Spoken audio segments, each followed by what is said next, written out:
నీళ్లు లేక నల్లగొండ జిల్లాలో పంటలు ఎండిపోతున్నాయి. ముఖ్యంగా బత్తాయి రైతులు ఆగమయ్యారు. బోరు బావులు ఎండిపోయి నీళ్లు లేక తమ కళ్ల ముందే పెంచుకున్న చెట్లు ఎండిపోతుంటే చూడలేక రైతులు మనోవేదన చెందుతున్నారు.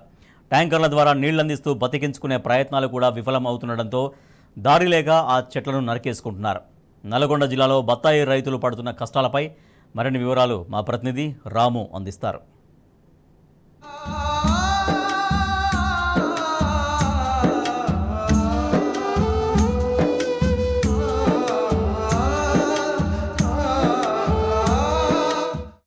నల్గొండ జిల్లాలో కరువు ఛాయలు అలుముకున్నాయి. ఎక్కడ చూసినా కూడా సంక్షోభం మనకు కనపడుతూ ఉంది. అనావృష్టి పరిస్థితులతో నల్గొండ జిల్లా అంతా కూడా వ్యవసాయం అంతా కూడా పూర్తిగా సంక్షోభంలోకి వెళ్ళినటువంటి దుస్థితి మనం చూస్తూ ఉన్నాం. ఇక పంట పొలాలు వేసుకున్నటువంటి రైతుల పరిస్థితి అగమ్య గోచరంగా ఉంది. పొట్టదశకు ఎటువంటి పంటలను కూడా ఎండిపోతూ రైతులు నానా ఆవేదన పడుతూ ఉన్నారు.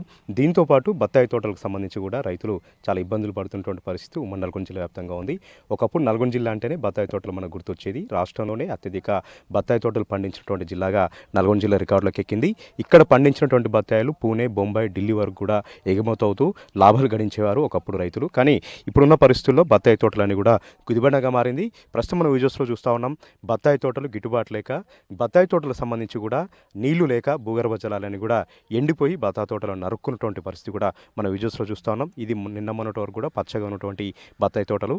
కానీ నీరు లేకపోవడంతో, భూగర్భ జలాలు లేకపోవడంతో, గిట్టుబాటు ధర లేకపోవడంతో బత్తాయి తోటలు కుదేలవుతూ వస్తూ ఉన్నారు. ఈ నష్టాలను తట్టుకోలేక వాళ్ళందరూ కూడా బత్తాయి తోటలను తెగ నరుక్కొని అవన్నీ కూడా తగలబెట్టుకున్నటువంటి వీడియోస్ కూడా మనం చూస్తూ ఉన్నాం. ఈ విధంగా బత్తాయి తోటలను తొలగించి రేపు మరి ఇతర పంటలు వేయడానికి, ఇతర వాణిజ్యపరమైనటువంటి కార్యకలాపాలు చేయడానికి బత్తాయి తోటలన్నీ కూడా ఇట్లా చేస్తున్నటువంటి పరిస్థితి. నల్గొండ జిల్లాలో ఒకప్పుడు 50,000 ఎకరాల్లో ఈ బత్తాయి తోటలు సాగు చేసేవారు. కానీ ఇప్పుడు 10,000 ఎకరాలకు మించి కూడా బత్తాయి తోటలు సాగు చేయట్లేదు. బత్తాయి తోటలు సాగు చేసినటువంటి రైతులు కూడా నీళ్లు లేక భూగర్భ జలాలని కూడా ఎండిపోయి వాటిని నరుక్కుతున్నటువంటి పరిస్థితి కూడా మనం చూస్తూ ఉన్నాం. ఇక మరొక తోట వైపు కూడా వెళ్దాం. నీళ్లు లేక ఎక్కడికక్కడ ఎండిపోతున్నటువంటి పరిస్థితి కూడా మనకి ఇక్కడ కనిపిస్తూ ఉంది. ఒకప్పుడు గుర్రంపోడు, కన్నగల్లు, నల్గొండ, అదేవిధంగా పియ్యేపల్లి, పెద్దవుర ఈ ప్రాంతాల్లో అయితే టన్నుల కొద్దీ ఈ బత్తాయి తోటలన్నీ కూడా దిగుబడులు వచ్చి రైతులకు లాభాలు వచ్చేవి. కానీ ఇప్పుడున్న పరిస్థితుల్లో భూగర్భ జలాలు ఎండిపోయి కనీస తాగునీటి సౌకర్యం లేక, తాగునీటికి సంబంధించినటువంటి కాలువలో నీరు లేక ఈ భూగర్భ జలాలను కూడా ఎండిపోయాయి. మనం విజువల్స్లో చూస్తూ ఉన్నాం. మొత్తం ఎక్కడికక్కడ చెట్లు ఎండిపోయే దశకు వచ్చాయి. నీరు లేక రైతులు కూడా చేసేది ఏం లేక వదిలేశారు. వీటన్నింటినీ కూడా నీటి సౌకర్యం లేక భూగర్భ జలాలు, బోర్లని కూడా ఎండిపోయి ఏం చేయాలో అర్థం కాక రైతులు అగమ్య గోచరంగా ఈ బత్తాయి తోటల్ని ఎండబెట్టుకున్నటువంటి పరిస్థితిని కూడా మనం చూస్తూ ఉన్నాం. బత్తాయి తోటలు కనుమరుగవుతూ ఉన్నాయి. ఒకప్పుడు నల్గొండ జిల్లా అంటేనే బత్తాయి తోటలు మనకు గుర్తుకు వచ్చేది. టన్నుల కొద్దీ ఇక్కడ దిగుబడులు వచ్చి ఎక్కడికక్కడ కూడా ఇతర రాష్ట్రాలకు, ఇతర దేశాలకు కూడా నల్గొండ జిల్లా బత్తాయిలు ఎగుమతి అయ్యేవి. కానీ ఇప్పుడున్న పరిస్థితుల్లో బత్తాయి తోటల్ని వీళ్ళందరూ కూడా మెయింటైన్ చేయలేక, జలాలని అందించలేక, బత్తాయి చెట్లను ప్రాణంతో ఉంచలేక, బత్తాయి చెట్లను కాపాడుకోలేక చేతులెత్తేశారు. ఎక్కడికక్కడ ఎండిపోతున్నటువంటి విజువల్స్ కూడా మనం చూస్తూ ఉన్నాం. ఇదే రకమైన పరిస్థితి ఉమ్మడి నల్గొండ జిల్లా వ్యాప్తంగా కూడా ఉంది. బత్తాయి తోటలు ఎక్కడికక్కడ కూడా కనుమరుగవుతా ఉన్నాయి. బత్తాయి తోటలు ఇక బతికే పరిస్థితి ఇక్కడ లేదు. భూగర్భ జలాలని కూడా ఎక్కడికక్కడ ఎండిపోయాయి. బోర్లు ఎండిపోయాయి, బావులు ఎండిపోయాయి. నీటి సదుపాయాలు లేవు, నీటి సౌకర్యాలు లేకపోవడంతో చేసేదేం లేక ఈ పంటలన్నింటినీ కూడా నరుక్కుంటూ ఉన్నారు. ఇతర పంటల వైపు మొగ్గు చూపుతూ ఉన్నారు. ప్రస్తుతం మనం బత్తాయి తోటలోకి వచ్చాం. ఇక్కడ ఉన్నటువంటి రైతులు మనతో ఉన్నారు. ఏదైనటువంటి పరిస్థితి ఉంది, బత్తాయి తోటలు ఇప్పుడు ఉన్న పరిస్థితుల్లో ఏ విధంగా ఉంటూ ఉన్నాయి, ఉన్న చెట్లను కూడా ఎట్లా కాపాడుకుంటున్నారో వాడిని తెలుసుకుందాం. సార్, ఎట్లా ఉందండి బత్తాయి తోటలు? ఒకప్పుడు ఇక్కడ ఈ ప్రాంతాలు ఎక్కువగా పండించేవారు. ఇప్పుడు ఎందుకు కనుమరుగవుతా ఉన్నాయి? ఇవన్నీ కూడా ఎండిపోయి మనకు కనపడతా ఉన్నాయి. ఎందుకు ఎండిపోయాయండి? గత 7-8 సంవత్సరాల నుంచి నీటి కొరత లేకుండా మంచిగా సమృద్ధిగా బత్తాయి పండించుకున్నాం. టన్ను 50,000 నుంచి 70,000 రూపాయల వరకు అమ్ముడుపోయేది. గత ప్రభుత్వంలో ఉన్నటువంటి ముఖ్యమంత్రి వర్యులు ఎక్కడో ఉన్నటువంటి మన గోదావరి జలాలను కాళేశ్వరం అనే ప్రాజెక్టు కట్టి మేడిగడ్డ ద్వారా అన్ని ద్వారా ఇక్కడ మనకు సూర్యాపేట ఉన్నటువంటి 450 కిలోమీటర్ల దూరంలో తీసుకొచ్చి తుంగతుర్తి కానీ, ఇక్కడ భువనగిరిలో ఉన్నటువంటి ప్రాజెక్టు బస్వాపురం కాడ ఇక్కడ నీళ్లు తీసుకొచ్చి ఇక్కడ నల్గొండ జిల్లాకేమో మన నాగార్జున సాగర్ కృష్ణా జలాలను తీసుకొచ్చి సమృద్ధిగా మేము వరి పంటలే కానీ, బత్తాయి తోటలే కానీ, వాణిజ్య పంటలే కానీ, కూరగాయలను కూడా పండించుకొని ఇక్కడ బతికే వాళ్ళము.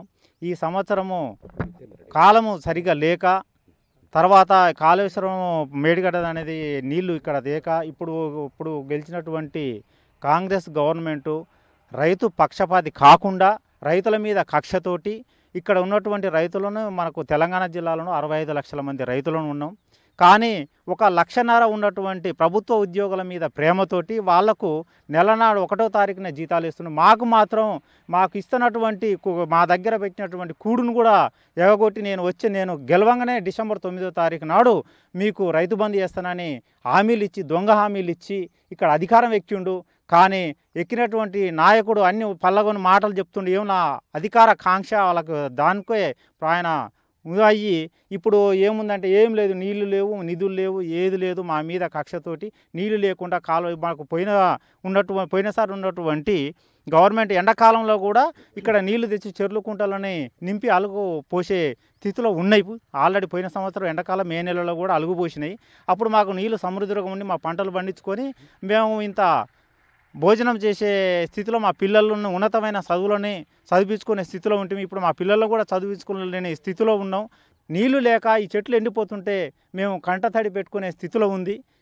అలాంటి స్థితిలో మేము చాలా బాధపడుతున్నాం. మాకు ఇప్పుడు ఉన్నటువంటి గవర్నమెంట్ ఇప్పటికైనా కాళేశ్వరం కానీ మేలుగడ్డ కానీ కృష్ణా జలాలను కానీ ఇచ్చి మమ్మల్ని రైతులను ఆదుకోవాలి కానీ ఆదుకుంటలేరు. మరొక రైతు ఉన్నారు. ఏం పేరండి మీ పేరు? నా పేరు కొండలరెడ్డి. ఏ ఊరండి? సదనపల్లి. ఇప్పుడు ఇవన్నీ కూడా ఎండిపోయాయండి. ఒకప్పుడు ఎట్లుండే, ఇప్పుడు ఎందుకు ఎండిపోతున్నాయండి? వాతావరణం కూడా సెట్ అవుతలేదు. తర్వాత ఈ బత్తాయి చెట్లను బత్తాయి తోట పండకుంటే నేను మొత్తం బత్తాయి చెట్లు మొత్తం 10 ఎకరాలు పీకి వరి పెట్టుకుంటున్నాను. కారణం ఏంటండి? కౌలు రైతును. బత్తాయి చెట్లు ఎందుకు పీకినావు? ఈ ఎండిపోయలేదు. తర్వాత ఈయన 500 రూపాయలు మా మద్దతు ధర ఇస్తాననే వరకు దానికంటే ఇది మేలు ఉంటుందని వర్షం పీకిన. ఇప్పుడేమో 500 రూపాయలు నేను మద్దతు ధర ఇయ్యను అంటుండు. మీ పేరు ఏం పేరేనా? నర్సరెడ్డి అండి. ఈ ఊరేనా? ఎట్లుందండి పంటలు ఎందుకు ఈ ఎండిపోతున్నాయి? పంటలు అంటే నీళ్ళు లేక బావులు నీళ్ళు చాలా తక్కువైపోయినాయి. అగో నరికేసినాం, తోట ఎండిపోతున్నాయి. ఇక మన అంతకంటే బోర్లు పోస్తున్నాయి. బోర్లు మోత ఇట్లా పోస్తున్నాయి, బంద్ అవుతున్నాయి, ఇట్లా పోస్తున్నాయి, బంద్ అవుతున్నాయి. ఒకప్పుడు ఎట్లుండే? ఒకప్పుడు బాగుండే, పోయిన సంవత్సరం కంటే బాగానే వర్షాలు పడ్డాయి. అది ఇది అటు గ్రౌండ్ వాటర్ కూడా, చెరువు కూడా బాగా నీళ్ళు వచ్చేది. నీళ్ళు బాగానే పోసేది మాకు. అంతే. ఇక ఇప్పుడు ఎన్ని ఎకరాలు వేసినావు, ఎన్ని ఎకరాలు తొలగించినావు? 3.5. ఇప్పుడు ఇక్కడ 3.5 ఎకరాలు తీసేసిన. నీళ్ళ తోటల పరిస్థితి ఏంది? ఎండిపోతున్నాయి. ఏం చేస్తాం ఇక మరి పరిస్థితి ఏదో డ్రిప్పులు అట్లా జీవనాధారంగా అట్లా ఏదో పానం పోగొట్టి అట్లా ఉంటున్నాయి. ఆ కాయలు లాభ అయ్యలేదు, సచ్చేయలేదు, మేము తినేయలేదు. లాభాలు కూడా వచ్చేయలేదు. ఆ రేట్లు కూడా లేవు. 13 రూపాయలట. మేము ఈ మందు ఒక లీటర్ మందు తెచ్చి కొడితే ఇన్ని పైసలు పెట్టి నగాట అయితే 750 రూపాయలు, 800 పెట్టి తెచ్చి కొడితే దీనికి 750 రూపాయలు అని వస్తాయా రావా? అట్లా ఉంది పరిస్థితి మాకు. ఏం ఆ మందుల రేటే ఎక్కువ అవుతుంది. ఆ మార్కెట్ చూస్తే 13 రూపాయలు అమ్మితే ఏడా గిట్టుబాటు అవుతుంది సార్. కింద కొట్ట మీద కొట్ట దానికి ఏది సరిపోతలేదు. అందుకని తీసేసినాం. ఏం చేస్తాం మరి? పానం పోకుండా ఉండకుండా దాన్ని వచ్చేది కూడా ఏం లేదు అసలు. 420 గ్యారంటీలను మొత్తం చట్టబద్ధత చేయాలి మొత్తం. ఇప్పుడు ఇది మన ఉపాధి హామీ పథకం చేసినట్టు చేస్తేనే మనకు ఇది గ్యారంటీ, లేకపోతే ఇది వద్దు. ఇట్లాంటి హామీలు ఇచ్చి ఇట్లా ఓట్లు దండుకొని పోవడం మంచిగా లేదు. ఓకే, మరొక రైతు ఉన్నారు. ఎట్లా ఉందండి ఈ బత్తాయి తోటల పరిస్థితి? ఎట్లా ఉంది? ఒకప్పుడు నల్గొండ జిల్లా అంటేనే బత్తాయి తోటలు 50,000 ఎకరాలు పండించేది, ఎక్కడెక్కడో ఎగుమతి అయ్యేది, ఢిల్లీ, బొంబాయి ఇవన్నీ కూడా. ఇప్పుడు ఎగుమతులు లేవు, బత్తాయి మార్కెట్ పెట్టారు, అదంతా కూడా మూతపడిపోయింది. ఇప్పుడు ఈ చెట్లన్నీ కూడా ఎండిపోయి కనిపిస్తున్నాయండి. ఎందుకండి కారణం? ఇప్పుడు ప్రస్తుతానికి మీరు చూడండి, ఇక్కడ ఇన్ని రకాల బత్తాయి చెట్లు మొక్కలు ఎండిపోతున్నాయి. వాటర్ లేదు. మెయిన్ వాటర్ లేక ఇక ఇప్పుడు భూగర్భ జలాలు అడుగట్టిపోయినాయి. మెయిన్ ఏంటంటే ఇదివరకు మరి గడిచిపోయిన తెలంగాణ ప్రభుత్వంలో మరి ఎక్కడ ఒక మొక్క ఎండిపోకుండా సరైన టైంలో ఎక్కడ ఎవరికి నీళ్ళు అందుతలేవు, ఏ ప్రాంతం నుంచి ఆ ప్రాంతానికి నీళ్ళు పోతాయి, ఏ కాలువలు ఉన్నాయని ముందుగాలే సర్వే ప్రకారం అక్కడ ఆ ప్రాంతానికి నీళ్ళు అందించే సదుపాయాలు చేశారు.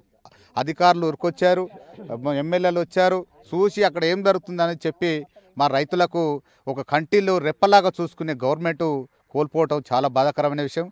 అయినా కూడా ప్రజలు మార్పు కోరిరు. మన వాళ్ళ హామీలకు, దొంగ హామీలకు మబ్బు పెట్టి ఓట్లేసిరో మాకు తెలియదు. కానీ ఈరోజు మా బత్తాయి తోటలు ఎండిపోవడానికి కారణం ముందుగాల గవర్నమెంటే అని చెప్పాలి మేము. ఎందుకంటే రైతులను మరి నల్లగొండ జిల్లాలోని ఒక 50-60 ఎకరాల బత్తాయి తోటలు ఎకరాలలో పండిస్తాం. అప్పుడు హైదరాబాద్ కానీ, ఢిల్లీ కానీ, చైనాకు కానీ కరోనా